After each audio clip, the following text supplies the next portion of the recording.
Hi everyone, thank you so much for joining me for the new moon chart read for the new moon in Capricorn. It's occurring at just exactly midnight on January 13th Eastern time, so I'm sure it's going to be, on January 12th in some places as well.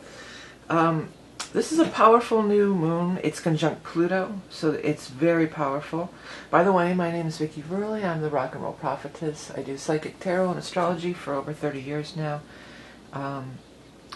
If you don't understand astrology, don't be afraid. Don't be afraid. Don't run away. Because I do use the astrology chart in these readings as like a jumping off point, but it gets more and more psychic and more messages do come through as we go along. So there will be messages and other things happening, so don't be afraid. If you are a really strict astrologer by the book, this may not be the forecast for you. Although I have studied astrology, I've definitely got to the point where I color outside the lines in a big way. So it's not going to, there'll be things in here that might not make sense with conventional astrology, but it's the combination of the psychic energy and the astrology together. Yeah, before I forget, one thing I want to say about this, because I've been doing these year ahead readings. I've been doing a lot of them. It's my most popular reading of the year. It's available for like till the end of this weekend if you're watching this before the 11th. But I noticed this right away in somebody's chart. I was looking something up that the nodes are at 19 degrees at this time. And there's going to be a big eclipse at 19 degrees of Gemini in the summer. Well, summer for Northern Hemisphere, June 10th, there's going to be a big solar eclipse then. And I was looking at this in somebody's individual chart while I was doing the year ahead stuff, and I feel really strongly, it kind of stuck with me, and then I opened this chart, and there it is again, that 19 Gemini, that this is going to be sort of a precursor to that eclipse coming up this summertime. And also, if any of you watched my year ahead, I did the year ahead channeling reading, and then I did the year ahead dictiomancy where you point in the book. I pointed in the book at June 8th of last year. So I think that there's a big tie-in period for this big eclipse. It's not even a big eclipse, it's just an eclipse. It's an eclipse in Gemini on June 10th coming up, this coming year in 2021. But also that these nodes are in there now. I think we're getting a glimpse of what might be happening at that time. I feel like that's going to be a big event. Even though it's astrologically, it's an eclipse, there's nothing that... Well, I haven't looked in detail at the chart, honestly, but this is connected somehow, I feel. This is a precursor. This is a glimpse. This is a nudge. They're showing me like a sprinkle. This is a sprinkle, and it's like if you don't listen, then at least there used to be a saying around, if first the universe will start throwing little pebbles at you, then they break out the big boulders. Well, they're showing it to me in a way like, this is just a light sprinkling, and then if you don't listen, then it's going to be the big downpours and the lightning bolts and all that stuff. And, with Pluto, it could be some big lightning bolts being shot out, but I want to focus on this a little bit. So, it'd be interesting to see if it hits anywhere in your chart or what it has to do in your chart. But the North Node in Gemini and the South Node in there, and it's at this time it's squaring up still with this Neptune. We've had this T-square going on for a very long time. And this is your monkey mind, this is your analytical mind, this is, the things that you learn by rote, the things that you learn by book learning and things like this.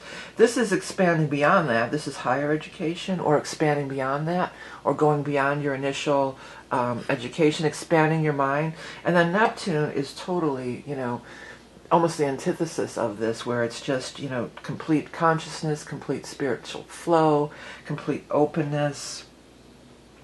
So they're squaring, so that's usually a conflict. So it could be a conflict, for some people. Well, the thing that comes to mind is there's so much talk on every, in America especially, on every side about, what's the truth? What's the truth, and who's lying, and, your own versions of the truth, or I forget what that saying was, because I'm trying not to listen to it anymore. It's like the election's over. I don't want to hear it for a while. But doesn't align with my version of the truth. So is your truth based on this, your analytical mind? Is your truth based on, your higher consciousness and doing further researching, not just taking, this would be like somebody told, well, I heard, this is what I heard, and then this is, I believe ninth house is strongly connected to our internet too, because it's research and stuff like that. So it's like, so then I looked it up and I researched on the internet. But there could be bias there as well. But then we have the Neptune. This is what I feel. This is what I know. This is what I know within my core self, within my spirit. This is what I know to be true. But the other thing about the Neptune energy, it swims up, the fish swims upward, and that's that spiritual growth, transcending reality, being in that zone. And then if it goes downward, that is where lies and deception. Neptune rules over all that stuff too. So it's sort of tricky. There's a duality there, and there's also duality with the Gemini as well. It's definitely a big time of examining duality. And we think of, duality and non-duality, we think of it in the traditional way that's like, there's me and then the other, when really everything is a projection of me. That's, I would say non-duality in a nutshell. So it's not exactly tied to that specifically, but there's duality because the fish swims upward, the fish swims downward. The Gemini is the two. And the negative side, Geminis are so witty and funny. Through the years, I don't have any air in my chart barely, but I've always been friends with Gemini, and I've had long-term relationships with men with a couple of Geminis. So I have this affinity with the Gemini energy. I always like them because they're so funny and quick-witted, and have a lot of laughs together and stuff, often very creative. But the other side of the Gemini energy is that used car salesman, the negative side of it. The Gemini energy can talk out both sides of their mouth. They talk it out both sides of their mouth. They can spin a tale. They can definitely spin a tale. And it could be a tale of, a beautiful, story of magic and, or write this beautiful book. Or it could be a tale of a complete bullshit lie, and they'll have you believe in it. They can talk you into it. It's that used car salesman vibe is the negative side of that Gemini energy. So these are the things that we're grappling with. And it's like, is there any solution? What is the solution? Usually the solution lies in the North Node. So then the North Node would be the most positive attributes of Gemini energy, Mercury energy, spreading the news, spreading the truth. It's also communication. This is like gatherings and stuff that we're really, I guess 11th house is gathering, but I think of Gemini too, getting together, friends, in your area or in your group there, your neighborhood or your hangout or wherever. And that's been sorely missing for a lot of people. So it can be positive and negative. It could be, for some people, it's negative where they're just going out there, I can't take it anymore. I'm losing my mind. I need to be in contact with people all the time. I can't be by myself. And then for others, they're relishing in it because it's kind of I'm a little bit on the relishing side, I'll be honest. Because it's turning off all the noise. It's turning off all the bombardment. We still get it through our computers and, media in different ways, phones and so on, but they're in conflict. And hopefully we're going to find a way for it all to work together. A square is not just a square and okay, that's a square, it's bad, goodbye. There's square causes for action. Square causes us to look at it and deal with it and work with it. So we're working with this, and ultimately, hopefully, I feel like we would want to blend it all, right? We would want it to be all blended. We would not want it to all be, in one big flow, as it was probably meant to be, Our mind and spirit were meant to work together in harmony, Some people are too much in, and especially with a lot of the anxiety. This can be definitely triggering people having anxiety. A lot of people are having anxiety. A lot of people in our society have anxiety, period. But I think it's during this pandemic, I think even there's been a big surge in people who are having anxiety because their mind's just going, and then the Neptune takes hold of, well, what if it's this and what if it's that? Like sort of paranoia can set in too. I know paranoia and anxiety aren't exactly the same thing, but that's just another facet of how this stuff can sort of manifest through negatively. There we go. That's the word. I'm looking here, I just happened to catch this, that Ceres is, I leave the asteroids in, I don't always vibe so strong with them, but I've been working with them for a few years and trying to vibe with them. But there's got to be some significance of this Ceres with the Neptune. So Ceres is very much the goddess of the grain, This could be some food stuff again, some food recalls. You know, that's right away go to that negative thing. Something toxic, because this rules toxicity and, you know, poisons or things. So it could be like that, or in our food supply we'll have to have a recall or something. But let's look at it. What could a positive way be then? You know, I want to write what comes to mind first for me is, I watched this video a while back. I was having gallbladder. I don't know why. Here's another little just side note. I had gallbladder attacks for a couple of years. And I'm watching these videos and they're saying, oh no, don't remove your gallbladder, your body needs it. And so I'm watching all these videos. And I got some stuff out of some of these videos. But finally I just said, I got to get it out. And I'll tell you what, I got it out and I'm better. I could kick myself in the ass for suffering for 2 years with that gallbladder. I'm perfectly fine. I can eat normally again. You know, everything's back to normal. But I digress. Back. And I'm not telling you don't do or don't get your gallbladder out. I'm just saying I listened to other people on that one, and that was a big mistake. I should have listened to my regular old, you know, traditional healthcare doctor and got that gallbladder out the first attack, you know. But anyways, here we go. What I learned during that, one of the videos that I was watching during this time, this woman was talking about how to eat, you know, you don't just go by what you want to eat in your mind. And a lot of people are wanting to get fit and healthy again, New Year's resolutions and everything. So, but she would say you look at a food that you want to eat, and then she says put your hand on your stomach and feel into the energy of your digestive system in your food.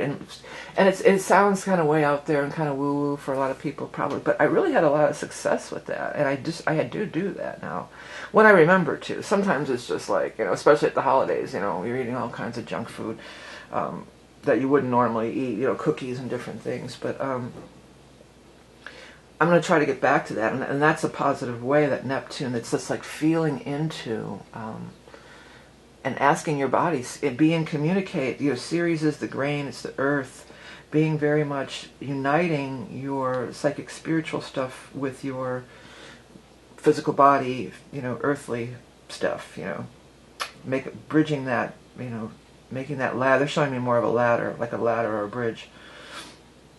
I spent a lot of time on that. Let's move on, because this conjunct Pluto, this is super powerful. I mean, Capricorn yeah, I can talk.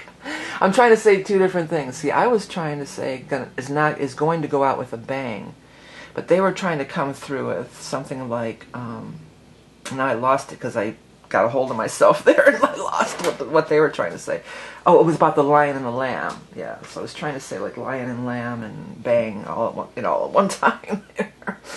But that's an old saying for March, you know, of course, you know, in like a lion, out like a lamb or something, or in like a lamb, out like a lion.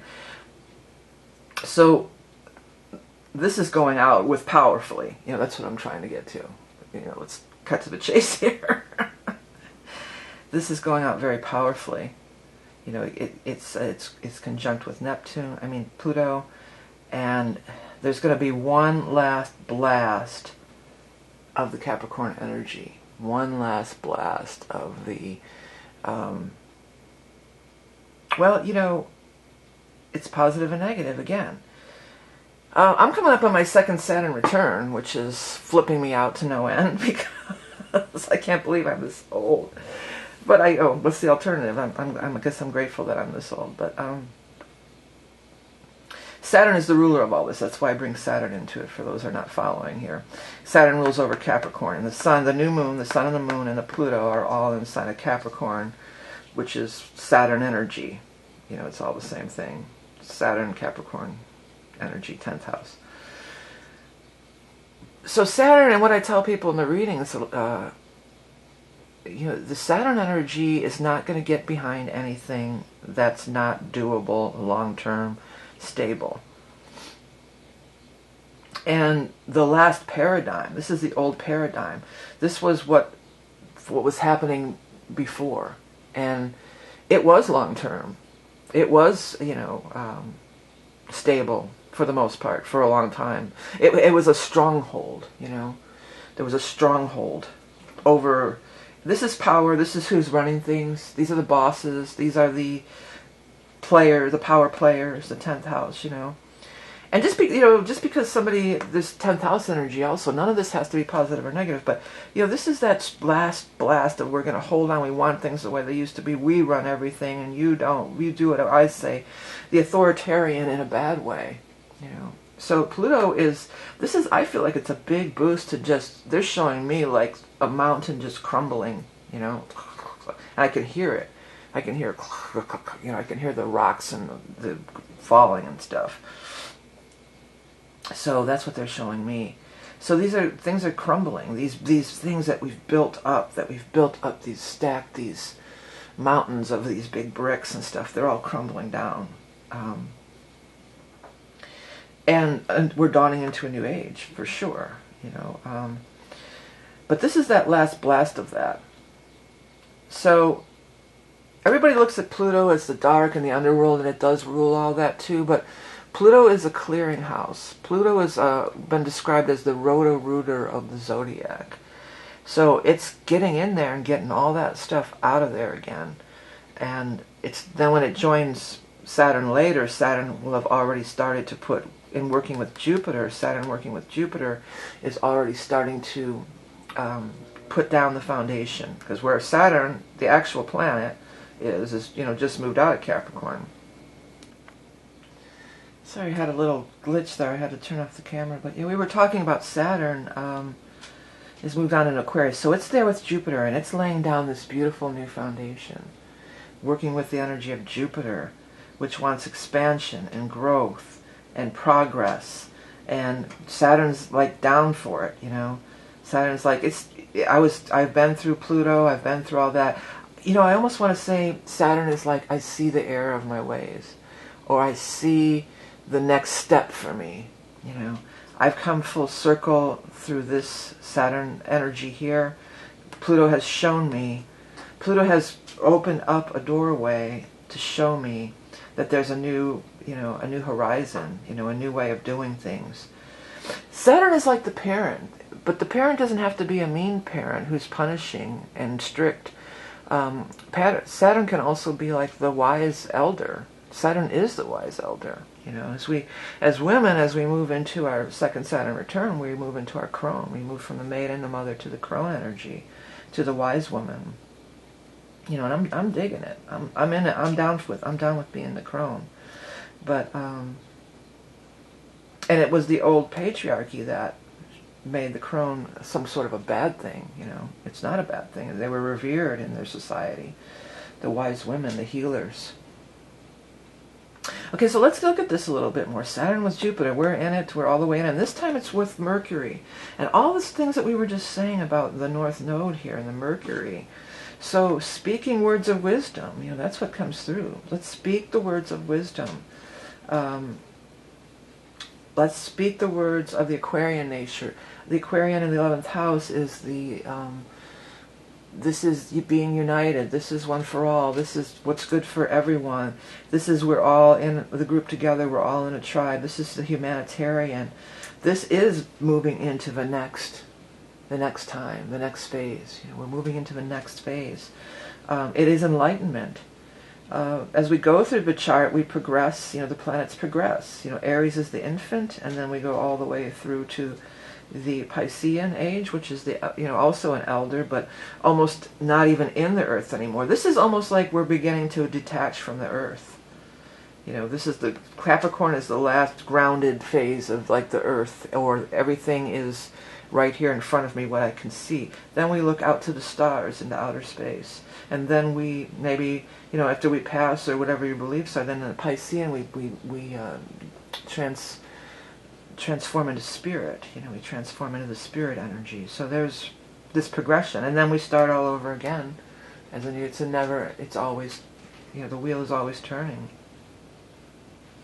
So it is a big transition in that way, and so many people are on board for it. I think since we've had this quiet time, we've had this isolation, people are on board for it.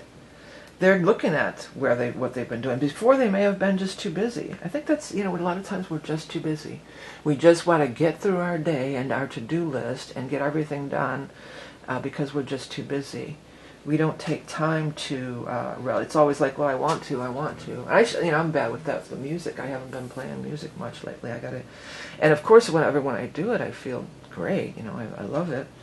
But it's always like, well, I gotta do this, I gotta do this, I gotta do this. This is the Gemini energy, and this could get us back. The Mercury Gemini vibration with the Jupiter can also, start that train a rolling, start those gears a turning again. Cranking up that monkey mind. Your monkey mind just starts going.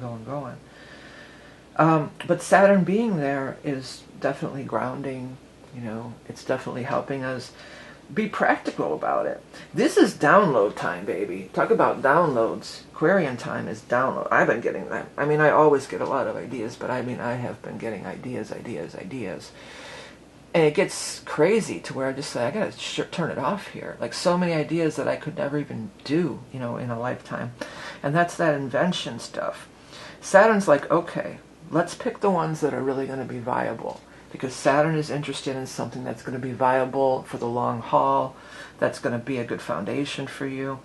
Let's go through these and let's weed things out, and let's be practical about it. Let's be really practical about it.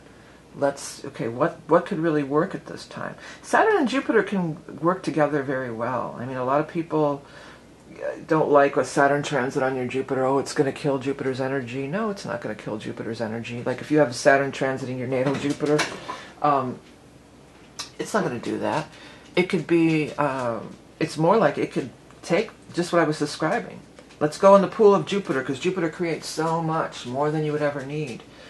So let's go in this pool here and let's pick out the best ones. And then let's start building them. Saturn can help it go from just a pile of notebooks into an actual thing, a 3D reality thing that's viable and sustainable and long-lasting. This is going to help so much with transitioning into new types of businesses that may be arising, such as sustainable energy and things like that. This is going to be a time frame when we're going to be building these types of things. We're going to be building things that are not just for the old paradigm. We're moving, and this is things that are going to be sustainable for the new paradigm. And energy is definitely a big part of it. How we, I think, fossil fuels. This is the fossil fuels. This is the fossils. Saturn is the old bones. Saturn rules the bones. That's the fossils right here. We're done with the fossils. We're moving into, these viable energies and, more space exploration and science. Science should rule, it will be ruling the day, especially when Pluto crosses that threshold.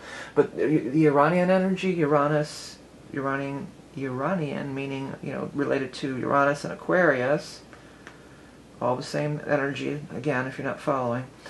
This Uranian energy, this is all for what's next. Innovations, technology, advancement. And this isn't fighting over scraps and bones, there's plenty, especially with Jupiter, there's plenty for everybody. And there is plenty for everybody. Well, it's mine, and I want to hoard it all, and it's for me, and I have the power. I've got the power. And this is like, no, there's plenty for everybody. This is like Tesla, where he wanted to do the electricity that would be free for everybody. This is where we're going, and to me that's so exciting. It's thrilling. It's really thrilling, actually. And we are lucky to be a part of it and living during these times. Okay, so let's look at the aspectarian. Let's see, we've got Mercury squaring Uranus and Mercury squaring Mars. Okay, where's this stuff at? Oh yeah, there's a Mars-Uranus conjunction over here. See, sometimes it pays to look at the aspectarian here. Yeah, there is a Mercury square Mars-Uranus. Mars-Uranus can be, it's funny how in the very beginning I jumped to this node and I was talking about all the nervous energy and everything. So that's how, when you read a chart psychically, I think I was very much picking up part of this too, but I was reading it through this other, aspect in the chart. But this relates very closely to what I was saying in the beginning here. That Mars Uranus, that can be real nervous energy. That can be people hair trigger, set off real easily, get pissed real easily. It's in the sign of Taurus, which is money. So it could be some kind of crazy, stock market thing goes wacko all of a sudden here, or some kind of big, dip with financial whatever. If this is hitting somewhere in your chart, though, it could be some kind of good windfall thing. Like you luck into that great job, or you find a job online, or you find a new source of income online, or all of a sudden, or even like a windfall, like, a winning. You win the Publishers Clearinghouse or whatever, Well, I won. But usually when Mars is involved, though, the positive side of the Mars energy is doing the work. It's doing the work, boots on the ground, especially in the sign of Taurus. So this is really doing that work, really going forward. It can require effort. Mars energy gets you charged up. It gives you the energy to get that work done, but it also can get you charged up again where you're just really, you're just on the verge. Any little thing, it's like poking the bear here. Any little thing is going to set somebody off. People could behave really erratically and be really high strung if this energy is not used or transmuted in a positive, favorable way. So through doing hard work, Taurus, it's always getting out in that dirt, getting out in that ground, doing a brisk walk and outside, being around like nature and stuff. That's always a good way. Mars is always sex, having sex to discharge your energy. But this could be, and with Mercury, with Mercury it probably could be people saying, talking smack. There could be some kind of big, well, I think the presidential inauguration, there's a whole bunch of stuff going on still about politics, which I don't want to start on, and I don't want to get into it with the comments or anything. So that could be escalating a little bit like that too. It could be escalating. If you want to transcend this and take the higher road, which was what the Aquarian energy calls you to, is being called to, and is facilitating, and is part of the higher road in these instances, would to at least listen to the other person's, point of view. Don't being so closed-minded, Open-mindedness is another big characteristic with the Uranian energy, because you have to be open-minded to be an inventor. It's inventions. You have to be open-minded to be, to trust that there might be something else out there. There might be a better way out there. There might be a new invention. We might be able to travel to another planet. This is all this kind of vibration here. So you have to be open-minded in order to embrace that.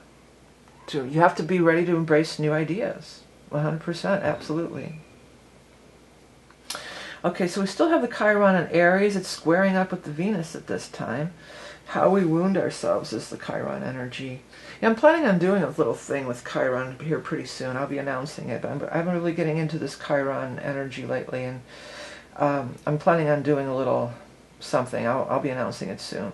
But it's squaring up with our Venus energy. So again, it's like how we're wounded through love. And, that is powerful for dealing with wounds that have been going on for a very long time. A lot of times how you're expressing things right now may have to do with and being triggered by things from, far in the past. Chiron is where we wound ourselves continually over and over again until we can finally heal these long-standing, ongoing wounds. So, it's squaring the Venus. This is going to talk about your love and your heart and things like that. Venus in Capricorn, it can also talk about having to do with money. How we wound ourselves with money, or we sabotage or hurt our own prosperity. So these are the things that can be uncovered through the Venus-Chiron square happening right here. And it's good. It can be painful to go through, but often it's good to look at. With the Capricorn too, it's like, where do we try to control, or where do we compete, or want to be the best at, or can we be vulnerable? Chiron is very much about being vulnerable, using that vulnerability tool also. Again, a real quick announcement, if you want to still get that year ahead, I'm recording this on the 6th, so it'll be available till maybe the 11th, and that's going to be it.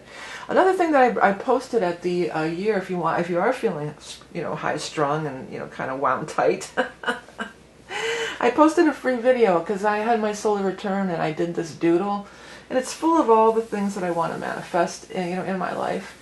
And after I did it and I felt so good, it really was great therapy for me. I said, well, I'm going to do one for the year 2021, and you can come along with me.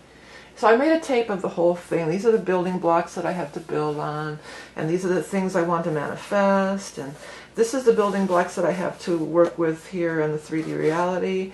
And then this higher part is the help from spirit, divine, subconscious, things that are more out in the ethereal. And it's it's a video I made. You can come right along with it. I mean, mine's kind of colorful and arty, but it doesn't have to be. You can be as arty as you want to be. You can be arty as you want with your bad self there. But you can really go all out and do paints and layers and stuff, or you can just do a little scratch piece of paper and a pencil doodle, or do it on your tablet or something. I really recommend using the paper and pencil though, because there's something about actually doing it in the 3D reality that really brings it down to earth and really makes it solid, brings it into the 3D reality. But I had a lot of fun doing it, and it is very relaxing and very therapeutic. So you don't have to have any art experience, although I know a lot of my viewers are real creative, but you don't have to be. If you can doodle, you can do this exercise. So check it out. I'll put the link in below the video. And I want to thank everybody for tuning in and watching along all these years, and for everything that you do. I'm so appreciated for liking and sharing and commenting and donating and purchasing my different wares. The second edition of the Rock and Roll Tarot deck is out too. That's another thing I forgot to mention. I haven't received my copy yet, but it's on the way, and I changed up quite a bit, so that's coming out too. Thank you all for all your support. Remember that you are love and beauty incarnate. Have a great month of January and a great new moon in Capricorn. The last blast, the last hurrah of the Capricorn era and energy as we move into the enlightenment age of Aquarius. All right, everybody. Have a great one. Bye.